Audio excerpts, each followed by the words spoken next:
kindred longevity lifestyle designers. This is Zach Martin Kilgore with Secrets of Longevity in Humans.com.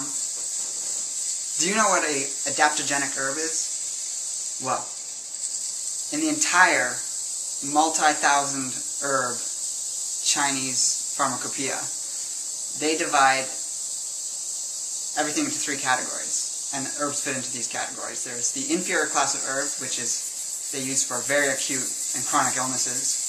Then there's the general class of herbs, which is a little less toxic than the inferior class, but again they're targeted towards treating specific illnesses and diseases in the body, whether chronic or acute.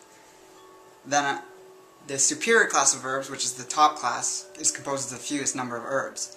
And these herbs have a number of qualities about them that make them desirable for consistent long-term use.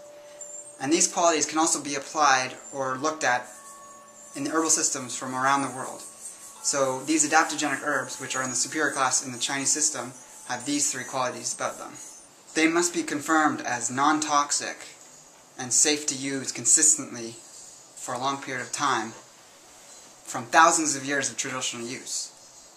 Secondly, they have to have an action on 2 or more organ systems of the body, preferably the entire body. Among the superior herbs, you could even say there's the very top of the top that do have an action on almost every system of the body, tonifying it. These are known as herbs that work on the 3 treasures, or the tridosha in the Ayurvedic terminology. And lastly, these herbs have to tonify these systems in the body. They can't boost it too high or suppress it too low. They actually help regulate the different systems in the body. So you have herbs that can boost the metabolism and as well as depress it, but not pushing it too far in either direction. So some general herbs might do that a little too far, like garlic, for instance, would be a general herb, and it can push your immune system too high because of how strong it is.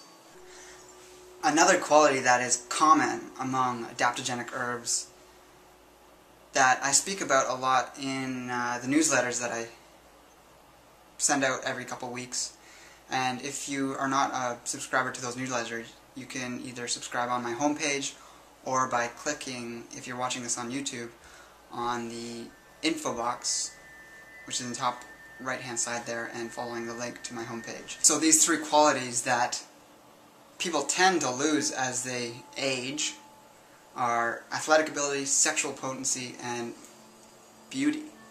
And adaptogenic herbs actually have the ability to tonify and retain and preserve these qualities. Among many of the longest lived people, they often exude these qualities much into their older years.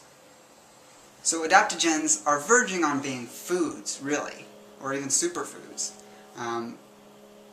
Ideally you would be brewing them in a tea, not eating them whole because of their quality as barks or roots or stems. They're usually a little tougher. You can't really digest them unless you prepare them as a traditional tea. But much like food, we can eat them or consume them every day without toxic side effects. Now that doesn't mean you should consume them every day. Much like food, our body can get used to it and not work as well with it. So ideally we want to rotate herbs, supplements, or foods and superfoods we're using. So herbs, you can take them 3 to 4 weeks in a row and then take a week off. And this can be a little more intuitive. Stop using it when you don't feel like it. And this approach just prevents your body from becoming so used to an herb that it can no longer get out of it what it was originally getting. So by giving your body a break, it relearns how to work with the herb. Of course, if you're on medication or you're pregnant, ideally you would work with an herbalist. Also, if you have any imbalance going on with your body, even among the adaptogenic herbs, they can have different actions on the body. And these aren't considered side effects, these are just results of what they do. For example, ginseng is known as a very warming herb traditional Chinese or Korean ginseng, that is. And so if you already had a fairly warm constitution, or even hot, it's going to be maybe pushing you towards an imbalanced state. For me personally, for example, I've used astragalus for quite a while, but right now it's not really working for me. I get a headache whenever I add it to my decoctions. So this is just something I'm going through, and you can intuitively figure this out. But the ideal is to work with an herbalist, a Chinese doctor, or do the necessary research. Everyone who's working with herbs should be well versed in what they're doing, or having guidance from a practitioner of some sort. A lot of the changes that occur in your body from the use of adaptogenic herbs come from long-term usage. So again, these are herbs that you use for a long time, and you start to notice things starting to shift, whether it's your complexion, your quality of sleep. I always got a very good night's sleep, full 6 to 8 hours, but since using certain herbs, especially Jing tonic herbs, my sleep is very deep. I feel very well rested when I wake up, and that's consistent every night.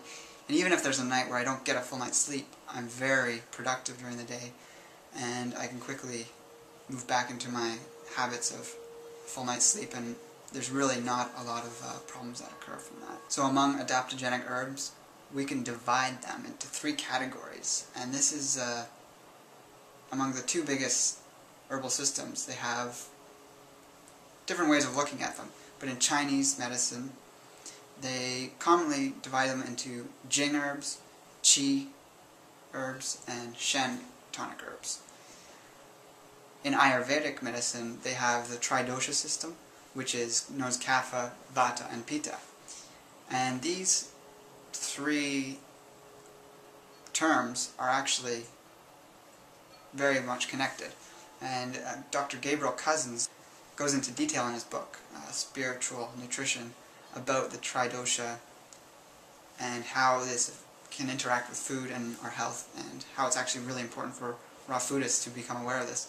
But Chinese medicine has a very similar approach, and I'll go over those briefly. So Jing is known as the foundational energy. It can be likened to a fire or a candle. So like a fire that's burning, Jing would be like the wood. It's the fuel. It's the foundation. And in Ayurvedic terms, this would be known as Ojas or Kapha. So these 3 terms, Jing, Ojas, Kapha, all mean the foundational energy. And in our society, in Western society, this is what people need to work on the most. This is the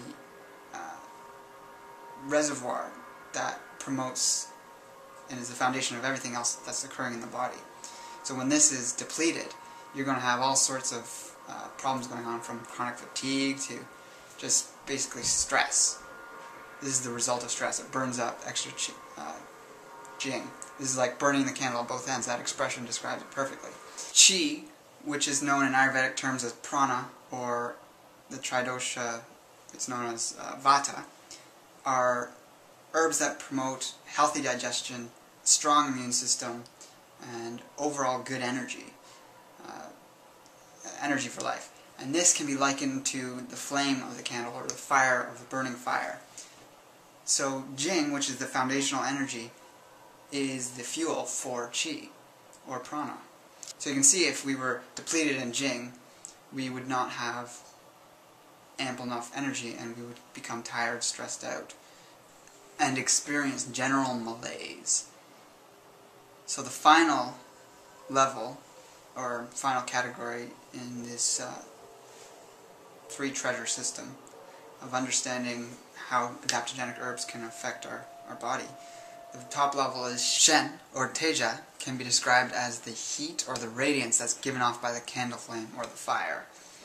These are known as spiritual enhancing herbs. So this would be anything that has a very emotionally balancing component to it. Herbs that could almost be described as enlightening. So this would be your reishi mushroom, gotu kola, and shatavari.